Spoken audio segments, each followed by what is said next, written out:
குறைந்த விலை, நிறைந்த தரம். தங்கள் தேவைகள் அனைத்தும் ஒரே இடத்தில். ஜெயச்சந்திரன் டெக்ஸ்டைல்ஸ். நிறைய கச்சேரிகளுக்கு பிரபல வித்வான்களே வர மாட்டேங்கிறாங்க, இளைஞர்கள் வரவே மாட்டேங்கிறாங்க. சார், வித்வான்கள் கச்சேரி கேட்க வர்ற காலமெல்லாம் போயிடுச்சு சார்.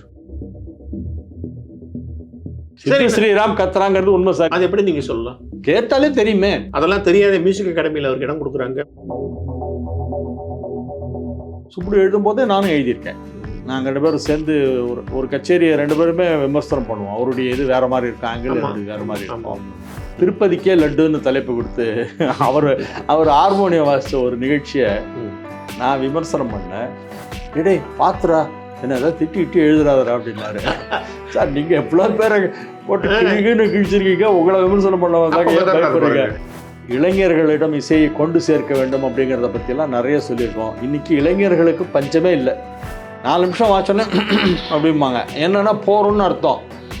2ஆந்திரம் தொண்டையை கழிச்சா டேய் போருண்டான்னு அர்த்தம். வயலில் கொஞ்சம் ஸ்மார்ட்டாக வாச்சா அடுத்த கச்சேரி கிடையாது. ஏன் அப்படி பக்கத்தில் உட்கார வச்சுக்கிறேன்னா, இல்லை எங்கள் குருநாதர் சொல்லியிருக்கார் அப்படின்னா. யாரா குருநாதர் அப்படின்னேன். TM கிருஷ்ணா அப்படின்னா. சிரிப்பு வந்துட்டு எனக்கு. JB கீர்த்தனான்னு ஒரு பொண்ணு சார், அசந்துட்டேன் சார் நான். உண்மையிலேயே உண்மை என்ன ஞானம் அது, தொட்ட இடமெல்லாம் அப்படி வாயை திறந்தாலே ஞானம் சார். சாக்ஸோஃபோன்ல பிரவீன் பண்டிட் நாதம் நல்லா இருக்கு, பட் கச்சேரி பேட்டர்ன் தெரியல. சின்ன பையன் தானே? சின்ன பையன் தான், கச்சேரி பேட்டர்ன்லாம் நல்லா வரணும். சஞ்சயோடைய ஒரு தீவிர ரசிகன் சார் நான். என்ன கேட்டால் இன்னைக்கு இருக்கிறதுல யார் பெஸ்ட்டுன்னு கேட்டால் சஞ்சய் சுப்ரமணியம் தான் சொல்வேன். பழைய பாடகிகளில் அந்த பழைய ஸ்டாண்டர்டை இன்றைக்கி மெயின்டைன் பண்ணிட்டு இருக்கிறவங்க அவங்க ஒண்டி தான். அவங்க பாட்டு ஓஹோன்னு இருக்குது, அதில் ஒன்றும் சந்தேகமே இல்லை. அது உலகறிந்த விஷயம். நான் சொல்லி தான் எதுவும் தெரியணும்னு அவசியம் இல்லை.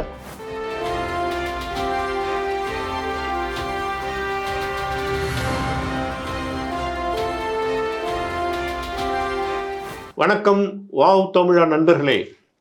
2 துறைகளில் நிபுணத்துவம் பெறுவது என்பது அவ்வளவு சுலபமான விஷயம் அல்ல.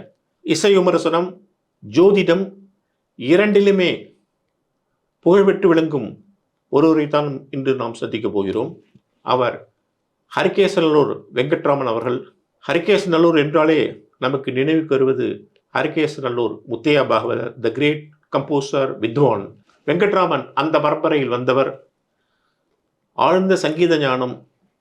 பல வருடங்களாக பத்திரிகையிலும் டிவியிலும் நிறைய இதை பற்றி பேசியிருக்கிறார். ஜோதிடம் பற்றியும் பேசியிருக்கிறார். அவரைத்தான் நாம் இன்று சந்திக்க போகிறோம். வணக்கம் சார், நல்லா இருக்கீங்களா?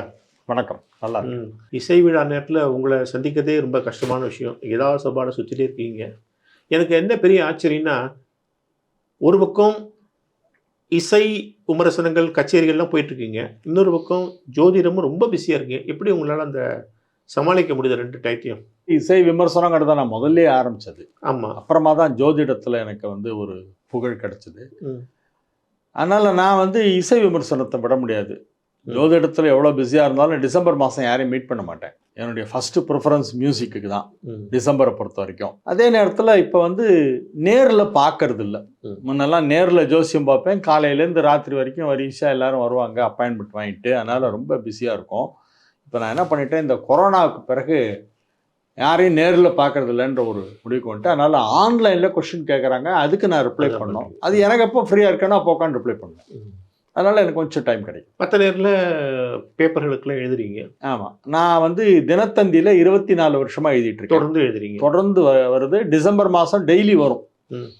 அந்த மாதிரி 24th இயர் இது தினத்தந்தியில். நடுவில் ஒரு வருஷம் இந்த கொரோனா பீரியடில் கச்சேரி நடக்கலை. அதை லெஸ் பண்ணிங்கன்னா 23 வருஷம் நான் இது வரைக்கும் 23வது வருஷம் எழுதுறேன்னு சொல்லுவேன். 2 வருஷம் ஆனால் இசை விமர்சனத்தில் வெள்ளி விழா கொண்டாட போகிறீங்க? இல்லை, இசை விமர்சனத்தில் அதுக்கு முன்னாலே நான் ஒரு 6-7 வருஷம் எழுதிட்டு இருந்தேன். தினத்தந்திக்கு வந்தது 2000 டிசம்பர். அதுக்கு முன்னாலேருந்தே நான் 96லேருந்தே எழுதிட்டு இருக்கேன். சுப்புடு சார் காலத்துலேருந்து எழுத ஆரம்பிச்சிங்க? ஆமாம், சுப்புடு எழுதும் போதே நானும் எழுதியிருக்கேன். நாங்கள் 2 பேரும் சேர்ந்து ஒரு கச்சேரியை 2 பேருமே விமர்சனம் பண்ணுவோம். அவருடைய இது வேற மாதிரி இருக்கும், ஆங்கிள் வேற மாதிரி இருக்கும். 2 வெவ்வேறு விஷயங்கள். சுப்புடு சார் அவரே என்னை பாராட்டியிருக்காரு. அவரை நான் விமர்சனம் பண்ணியிருக்கேன். திருப்பதிக்கே லட்டுன்னு தலைப்பு கொடுத்து அவர் ஹார்மோனியம் வாசித்த ஒரு நிகழ்ச்சியை நான் விமர்சனம் பண்ணேன். ஜாலியாக ரசிச்சாரு, நல்லா ரசித்தார். நான் அதை விமர்சனம் பண்ணுறேன் இன்றைக்கி, அவங்க கச்சேரி விமர்சனம் பண்ணுறதுக்காக வந்திருக்கேன் அப்படின்னு சொன்னோன்னே, டே பாத்துரா, என்ன ஏதாவது திட்டி எழுதுறாதரா அப்படின்னாரு. சார், நீங்கள் எவ்வளோ பேரை போட்டு கிழிச்சிருக்கீங்க, உங்களை விமர்சனம் பண்ண வந்தாங்க, ஏன் பயப்படுறீங்க அப்படின்னு. இல்லை நீ கொஞ்சம் ஒரு மாதிரி, அதனால தான் பயமாக இருக்கு எனக்கு உன்னை பார்த்தா அப்படின்னாரு. அப்புறம் எழுதியிருந்தேன், ரொம்ப அப்ரிஷியேட் பண்ணார். ம். டெக்னிக்கலாக நல்லா உள்ளே போய் இது பண்ணுற, ம், ம், ம். Very good, keep it up அப்படின்னு சொல்லி சொன்னார். இன்றைய கச்சேரிகளுக்கு வருவோம். இப்போ இந்த சீசன் எப்படி இருக்கு சார் உங்க பார்வையில? சீசன் நல்லா இருக்கு சார். ம். நிறைய இளைஞர்கள் வராங்க. ம், ம், ம். அவங்க பேர்லாம் மைண்டிலே வச்சுக்க முடியல. ம், ம். சில பேரோட பேர் வாயிலே நுழையலாம் வச்சுங்களேன். அந்த மாதிரி ஏதோ புதுசாக நேம் எல்லாம் வச்சுக்கிட்டு வராங்க. இன்னைக்கு வந்து இளைஞர்கள் வந்து நிறைய பேர் பாடுறாங்க. ஒரு 30 வருஷத்துக்கு முன்னால் இளைஞர்கள்லாம் வர வேண்டும் இசைக்கு அப்படின்லாம் நானே எழுதியிருக்கேன், நீங்களும் எழுதியிருக்கீங்க. ம். இளைஞர்களிடம் இசையை கொண்டு சேர்க்க வேண்டும் அப்படிங்கிறத பற்றியெல்லாம் நிறைய சொல்லியிருக்கோம். இன்னைக்கு இளைஞர்களுக்கு பஞ்சமே இல்லை. கச்சேரியில் இளைஞர்களுடைய பார்ட்டிசிபேஷன் ஜாஸ்தியாக இருக்குது. ம். அவங்க ஆஸ் மியூசிஷியன்ஸ் வராங்களே வழி ஆஸ் லிசனர் கம்மியாக வராங்க. ஆ. அது ஏன்னு எனக்கு தெரியல. இது ஒரு ஒரு ரொம்ப இதுவான விஷயம். அது கச்சேரி கேட்க மாட்டேங்கிறாங்க. கேட்க வரவங்கள இளைஞர்கள் கம்மி தான். இது ஏன் இந்த மாதிரி ஒரு டிஸ்பேரிட்டி? இல்ல, நீங்க சொல்ல நானும் கவனிக்கிறேன். நிறைய கச்சேரிகளுக்கு பிரபல வித்வான்களே வர மாட்டேங்கிறாங்க, இளைஞர்கள் வரவே மாட்டேங்கிறாங்க. சார், வித்வான்கள் கச்சேரி கேட்க வர்ற காலமெல்லாம் போயிடுச்சு சார். ம்.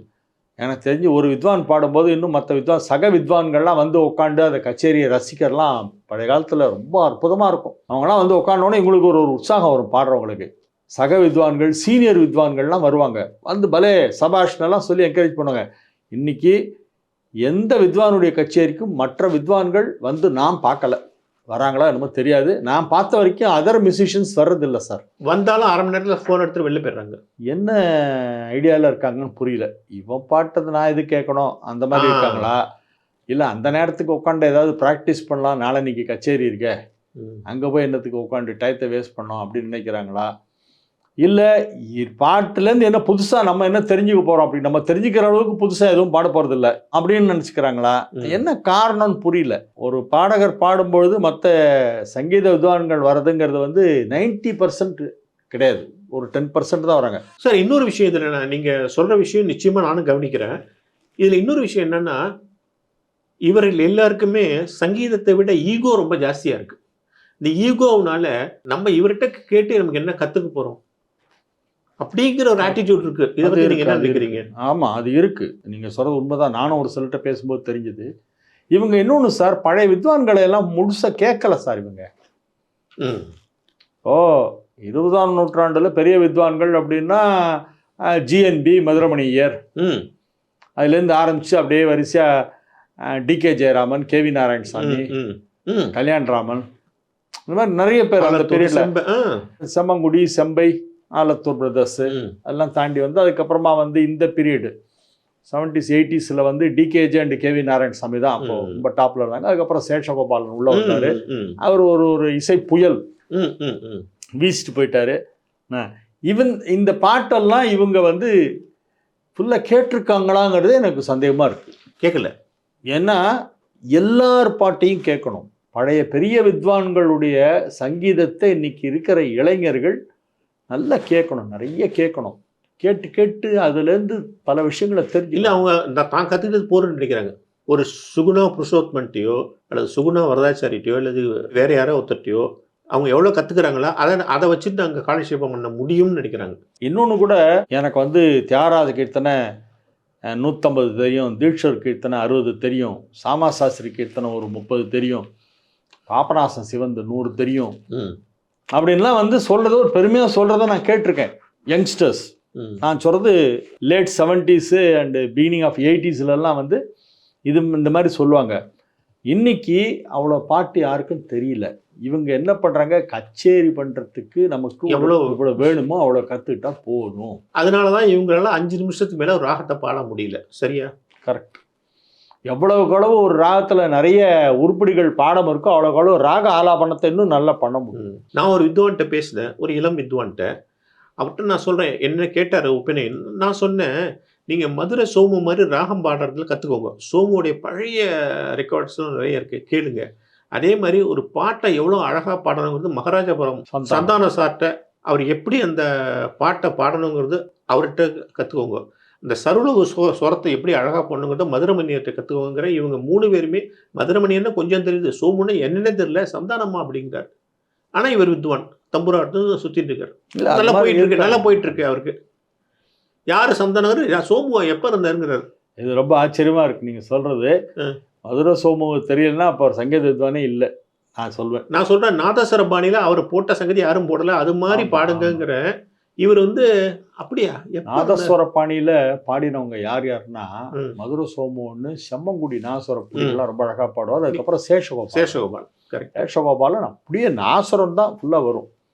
அவரோட தோடி ஒரு தடவை கேட்டு இது என்ன சின்ன வயசுல ஏதாவது சீயாளி முழுங்கிட்டீங்களா அப்படின்னு கேட்டேன். அந்த மாதிரி ஒரு நாசுர பாணியில வந்து எனக்கு தெரிஞ்சு சேஷகோபாலனுக்கு ஈக்குவலா இன்னைக்கு வரைக்கும் யாரும் வரல. இன்னொரு விஷயம் கவனிச்சிங்களா, இவங்க பாட்டுல வந்து பிரமிக்க வைக்க வேண்டியவங்க அதை விட்டுட்டாங்க, பாட்டை மாமூல் பாட்டை பாருங்க. ஆனா ட்ரெஸ் சென்ஸ் பார்த்தா ரொம்ப அமக்களமா இருக்கு. எல்லாரும் காதுல கடுக்கன்னு போட்டுக்கிறாங்க. இதுல இன்னொரு வேடிக்கை என்னன்னா, ஒரு வித்வான், அவர் பேரே நான் சொல்றேன், ரித்விக் ராஜான்னு நான் பார்த்தேன். அவர் என்ன செய்யறாருன்னா, வயலின் வந்து அவர் டிஎம் கிருஷ்ணாவுடைய ஸ்டூடெண்ட்டு. அவர் வந்து அவருடைய ஸ்டைலில் வயலின்காரனை பிரதானமாக மெயினாக பாடகர் உட்கார இடத்துல அவரை உட்கார வச்சார். அது தப்பு இல்லை. இவர் வந்து அவர் பக்கம் திரும்பிக்கிறார். வயலின்காரர் வந்து பொசிஷன் இல்லை, அது நான் கூட 2-3 இவர் அவர் பக்கம் திரும்பிட்டு பாரு, சரி ஏதோ வித்தியாசம் பண்ணுங்க, பாட்டில் ஒன்றுமே இல்லையே. பாட்டில் ஒன்றும் இல்லைங்கிறது இருக்கட்டும், அந்த உட்கார்றதுங்கிறதே நம்ம என்ன பண்ணுவோம், சென்டரில் பாடகர் உட்காருவார் ஆடியன்ஸை பார்த்து. ஆமாம். அவருக்கு ஒரு பக்கம் வயலின், ஒரு பக்கம் மிருதங்கம். ஆமாம். சப்போஸ் இன்னொரு பக்கவாத்தியம் ஏதாவது இருந்ததுன்னா அவங்க வந்து பின்னாடி. இதுதான் வந்து ட்ரெடிஷ்னலாக நம்ம பண்ணிட்டு இருக்கோம். இப்போ என்ன பண்றாங்கன்னா, பாடகர் தம் பக்கத்துல வயலினிஸ்ட்டை உட்கார வைக்கிறாரு. 2 பேரும் வந்து ஃபேஸ் பண்ணிட்டே இருக்காங்க. ஒரு வயலின்காரரையும் வயலின்காரன் ஒருத்தர் கண்ணுலயே பேசிக்குவாங்க மிருதங்காரங்களும். ஆமா ஆமா. அவர் அந்த சங்கதி பாடும்போது இப்படிம்பாங்க, அந்த சங்கதியை ஃபாலோ பண்ணுவாங்க. அந்த ஒரு இன்டராக்ஷன் இதுல இல்லாம போயிடுது ஃபர்ஸ்ட். 2வது, ஏன்பா இந்த மாதிரி பக்கத்தில் உட்கார வச்சுட்டு பாடுறேன்னு கேட்டால், சார் சமத்துவம் சார், இதில் என்ன சமத்துவம்? நீ அப்போ வயலின் ராகம் வாசிக்கிறதுக்கு 15 நிமிஷம் அலோவ் பண்ணு, அதுக்குள்ளே தொண்டையை ஏன் கணைக்கிற? 4 நிமிஷம் வாச்சோன்னே அப்படிம்பாங்க. என்னன்னா போருன்னு அர்த்தம். 2ஆந்தரம் தொண்டையை கணைச்சா டேய் போருண்டான்னு அர்த்தம். வயலின் கொஞ்சம் ஸ்மார்ட்டாக வாச்சா அடுத்த கச்சேரி கிடையாது. அதுக்கு சமைக்கு தான் இந்த தொண்டையை கணிக்கிறது. இந்த மாதிரிலாம் பண்ணுறாங்க இவங்க வந்து பக்கவாத்தியக்காரங்களுக்கு ஒரு போதிய சன்மானம் கொடுப்பதோ இல்லை இம்பார்ட்டன்ஸ் கொடுக்குறதோ ஒன்றும் அவ்வளோ பிரமாதமாக பண்ணலை. ஆனால் உட்காரும்போது மட்டும் தான் பக்கத்தில் உட்கார வச்சுப்பாங்களாம். 2 பேரும் வந்து ஆடியன்ஸை ஃபேஸ் பண்ணியிருக்கிற மாதிரி. புதுசாக இந்த வருஷம் மட்டும்தான் நான் அந்த மாதிரி பார்க்குறேன். இவனாலாம் அந்த மாதிரி கிடையாது. ஏன் அப்படி பக்கத்தில் உட்கார வச்சுக்கிறேன்னா, இல்லை எங்கள் குருநாதர் சொல்லியிருக்கார் அப்படின்னா. யாரா அவங்க குருநாதர் அப்படின்னேன். டிஎம் கிருஷ்ணா அப்படின்னா சிரிப்பு வந்துடுது எனக்கு. என்ன இது, இதுல இல்லாம சமத்துவம் பார்த்துட்டு பண்ணிட்டு இருக்கிறது? நான் என்ன கேட்குறேன், சங்கீதத்துல உன்னுடைய மேதமையை காட்டணும், சங்கீதத்துல யாரா அவன் அப்படிங்கிறப்பெல்லாம் பிரமிப்பை ஏற்படுத்தணும். அந்த பிரமிப்பை விட்டுட்டு இதெல்லாம் எதுக்கு செல்ற விஷயங்கள்? இந்த ஆர்டர் மாறி உட்கார்றதுனால இவங்க வந்து வயலினிஸ்டுக்கு ரொம்ப இம்பார்ட்டன்ஸ் கொடுக்கறதாக நினைச்சிட்டு இருக்காங்க. சார் அவங்க 2 பேருமே மிகச்சிறப்பா வாசிக்கும் போது பாடும்போது மட்டும்தானே சார் நமக்கு ஒரு பிரமிப்பு ஏற்படும். ஆமா, அந்த பிரமிப்பை ஏற்படுத்தா நீ எங்க உட்காந்து எனக்கு என்ன? அது ஒரு காரணம் இருக்கு. இருந்தாலும் சார் நம்ம இந்த இடத்துல உட்காந்து சென்ட்ரல்ல பாடகர் ஆடியன்ஸ் ஃபேஸ் பண்ணியிருப்பாரு, பக்கவாத்தியங்கள் அவங்க ஒருத்தர் ஃபேஸ் பண்ணியிருப்பாங்க, ரைட் சைடில் ஒருத்தர் லெஃப்ட் சைடில் ஒருத்தர் வச்சுருப்பாங்க. இது நம்ம இவ்வளோ வருஷமாக பண்ணிட்டு இருக்கோம். திடீர்னு வந்து நான் என் பக்கத்தில் தான் வயலினிஸ்ட்டை உட்கார வச்சு பண்ணேன், இவர் திரும்பி பார்க்குறாரு, அவரும் திரும்பி பார்க்குறாரு பாடும்போது. இவங்களுக்குள்ள அந்த இன்ட்ராக்ஷன் வந்து கேப் வருது, அதை மாற்றணும். அவங்க வழக்கம் போல சீசன் சமீபகாலமாக ஓடிட்டுருக்கு, இந்த சீசன் நம்ம அப்படி தான் போயிட்டுருக்கு. உங்களை பிரமிக்க வச்சவங்க யார் சார் இளைஞர்கள்ல? சார் பிரமிக்க வச்சவங்கனாக்கா இந்த வெங்கடா நாகராஜன் ஒரு இளைஞர் பாடுறார் சார். சரி சார். அவர் வந்து ஸ்ரீரங்கத்தை சேர்ந்தவர். ஸ்ரீரங்கத்தில் ஒரு பிரபலமான ஒரு பாடகி பாட்டு சொல்லி கொடுப்பாங்க. She's a good teacher. சரி. அவங்கள்ட்ட பாட்டு கற்றுக்கிட்டாரு. அவர் இப்போ வந்து கொஞ்சம் ஹையர் ஸ்டடீஸ்க்காக, அந்த அம்மா இல்லை இப்போது, ரீசெண்ட்லி ஷி பாஸ்ட் அவே. மேற்கொண்டு இன்னும் கொஞ்சம் உயர்நிலை சங்கீதம் படிக்கணுங்கிறதுக்காக சஞ்சய்கிட்ட போய் சேர்ந்துருக்காராம். சஞ்சய் சுப்பிரமணியம் அவர்கிட்ட நல்லா பாடுறார் சார். பாட்டு வந்து பியூர் கர்நாட்டிக்கு, எந்த அனாவசிய சங்கதியும் கிடையாது, அலட்டிக்கிறது இல்லை, சர்வசாதாரணமாக பாடுறாரு. வெங்கட் நாகராஜன் எனக்கு ரொம்ப பிடிச்சிருக்கு. அதே மாதிரி ஜேபி கீர்த்தனான்னு ஒரு பொண்ணு சார், அசந்துட்டா சார். நான் உண்மையிலேயே உண்மை என்ன ஞானம் அது, தொட்ட இடமெல்லாம் அப்படி வாயை திறந்தாலே ஞானம் சார். ரொம்ப ஞானமாக பாடுறா அந்த பொண்ணு. அது ஒரு she has got a very bright future. Okay. JP கீர்த்தனாக்கு ரொம்ப பெரிய எதிர்காலம் இருக்கு. அப்புறம் டிஎன்எஸ் கிருஷ்ணா ஆல்ரெடி எஸ்டாப்ளிஷ் பண்ணிட்டாரு. சேஷகோபாலனுடைய பையன் பாடுறது வந்து எனக்கு ரொம்ப பிடிக்கும். ஏன்னா நான் சேஷகோபாலனுடைய ரொம்ப தீவிர ஃபேன். நான் எல்லாருக்கும் தெரியும், நான் ஒரு ரொம்ப க்ளோஸ் ஃப்ரெண்ட்ஸ் வேற. இப்போ அந்த கேப்பை ஃபில் பண்ணிட்டு இருக்காரு சேஷகோபாலன். இப்போ வீணை கச்சேரி தான் பண்றாரு, வாய்ப்பாட்டு பாடுறதில்ல. எப்போது யாராவது கேட்டால் வீணை கச்சேரி பண்ணுறாரு. அவருடைய சன்னு டிஎன்எஸ் கிருஷ்ணா வந்து ரொம்ப நல்லா பாடுறார். இன்னைக்கு ரொம்ப நல்லா பாடுறவங்க அப்படின்னு கேட்டாக்கா டிஎன்எஸ் கிருஷ்ணாவை கண்டிப்பாக சொல்லி தான் ஆகணும். அப்புறம் நாதஸ்வரத்தில் மைதை கார்த்திக்னு பையன் இப்போ நல்லா வாசிக்க ஆரம்பிச்சிட்டான். ஆமாம் சார், நான் கேள்விப்பட்டேன். நான் இன்னும் அவர் கச்சேரி அட்டன் பண்ணல சார். எங்கேயாவது நடந்தால் போகணும். அவரை பற்றி எல்லாருமே சொல்கிறாங்க. சபாலெல்லாம் எல்லாரும் பேசிக்கும்பொழுது அவன் பல காம்பினேஷனோட வாசிக்கிறான், தனியாக வாசிக்கிறான். காயத்ரி கிரீஷோட டாக்டர். ஆமாம், விஸ்ருதி கிரீஷ் பேர். ரொம்ப நல்லா இருக்கு சார். ராகம் ஆலாபனா அவ்வளோ ரொம்ப ஒரு மெச்சூர்டாக ஒரு சீனியர் வித்வான் பாடுற மாதிரி பாடுது அந்த பொண்ணு. நல்லா இருக்காது. அப்புறம் சாக்ஸோஃபோன்ல பிரவீன் பண்டிட். நாதம் நல்லா இருக்கு, பட் கச்சேரி பேட்டர்ன் தெரியல. சின்ன பையன் தானே? சின்ன பையன் தான். கச்சேரி பேட்டர்ன்லாம் நல்லா வரணும், பட் நல்ல நாதம் இருக்கு. நாதம் நல்லா இருக்கு. அவரை வந்து ஒரு கச்சேரினா எப்படி வாசிக்கணும், சாங் செலக்ஷன், எதுக்கு எவ்வளோ டைம் எடுத்துக்கணும், அந்த பங்கீடு தெரியல. அந்த பங்கீடு தெரியல.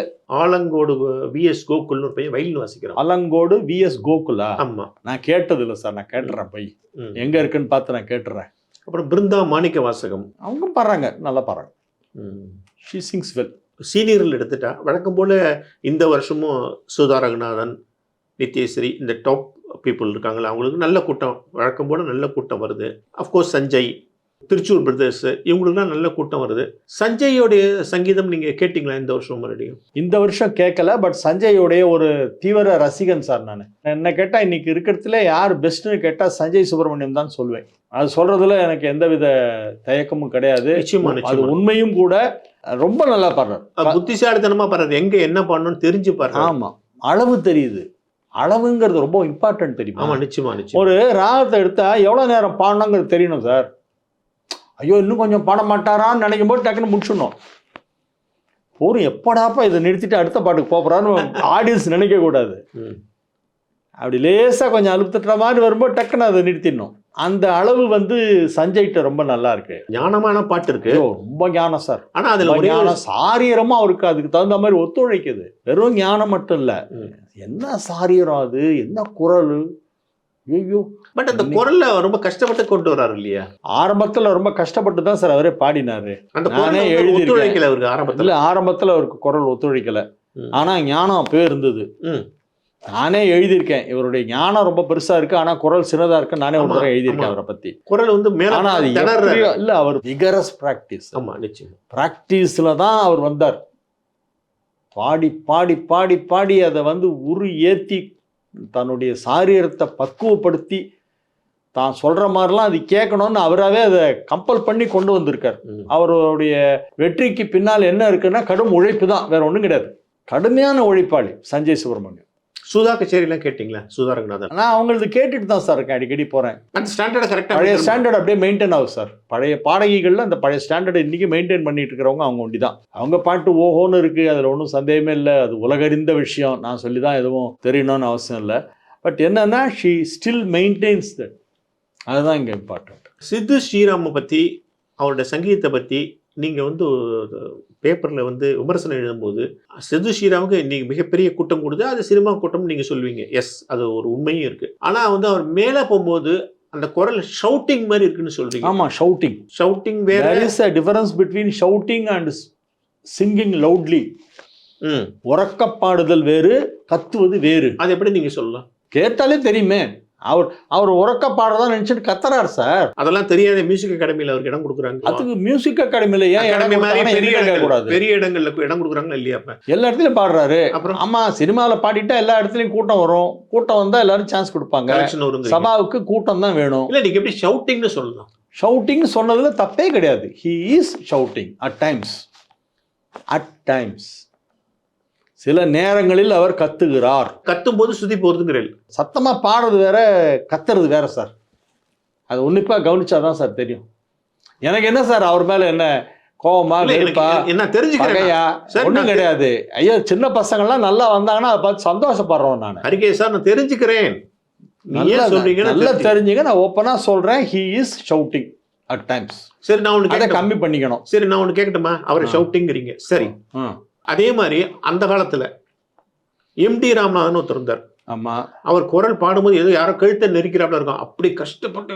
இல்ல சார், அவர் குரல்ல இருக்கிற டெப்த் இன்னைக்கு வரைக்கும் யாருக்கும் கிடையாது சார். டெப்த் இருக்கு, ஆனா அந்த அந்த சவுக்க காலத்துல இழுத்து பாடுவார், அது ரொம்ப பொறுமை. அது ஒரு ஸ்டைல் ஆஃப் சிங்கிங், அவ்வளவுதான். அது that is his own style. அந்த குரல் வந்து அப்படியே ரொம்ப அவஸ்தையில பாடுறாப்புல இருக்குமே, அதெல்லாம் சரியா இல்ல. அந்த காலத்துல இல்ல. நான் எம்டிஆருடைய ஃபேன், நான் நிறைய கேட்டிருக்கேன். அவரோட அந்த சங்கீதத்துடைய டெப்த் வந்து வேற யாருக்குமே கிடையாது சார். அவருடைய ரீதி கவுளையில நானும் கேட்டிருக்கேன் சார். அது வந்து ஒரு பெரிய உயர்ந்த விஷயம். அது இந்த இழுத்து பாடுறது அவருக்கு நிகர் அவரே தான், அதெல்லாம் நான் மறுக்கவே இல்லை. பட் அவர் குரல்லையும் அப்படியே திணறாப்புல, அப்படி கழுத்து பிடிக்காப்புல ஒரு குரல் இருக்கா இல்லையா? இல்லை, கிடையாது. ராமநாதனுடைய சங்கீதத்தில் யாருமே இது வரைக்கும் எந்த இதுவுமே ஸ்லோ டெம்போவில் பாடுவாருங்கிறது ஒன்று தான் அவரை பற்றி எல்லாரும் சொல்லுவாங்க.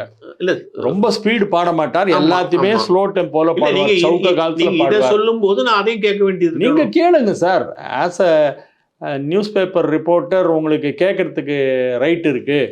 நான் வந்து என்டிஆருடைய கச்சேரிலாம் நிறைய கேட்டிருக்கேன். அவருடைய ரசிகர் தான் நான். அந்த பரிபாலைய அவருடைய சொத்து ரீதி கவுலெல்லாம் அவர்கிட்ட கேட்ட மாதிரி யார்ட்டுமே கேட்க முடியாது. அது உண்மை. அந்த மாதிரி பாடுவாரு. பட் அந்த குரல்ல ப்ராப்ளம் இருக்கேன்னு நான் சொல்றேன். அதுல சார் அவருடைய இயற்கையான வாய்ஸ் சார், அது அவருடைய இயற்கையான வாய்ஸ், அவருக்குன்னு அது ஒரு ஸ்டைல். அதாவது இந்த ஸ்டைலுங்கிறது எப்படி வருதுன்னா, அவங்கவுங்க சாரீரத்துக்கு தகுந்த மாதிரி ஒரு ஸ்டைல் அவங்களே ஏற்படுத்திக்கிறாங்க. அது ஸ்டைலுங்கிறீங்க, இது ஷவுட்டிங்கிறீங்க. ஆமா, இது ஷவுட்டிங் தான். There is no doubt. நான் சொன்னது, நான் எழுதினது 100க்கு 150% உண்மை.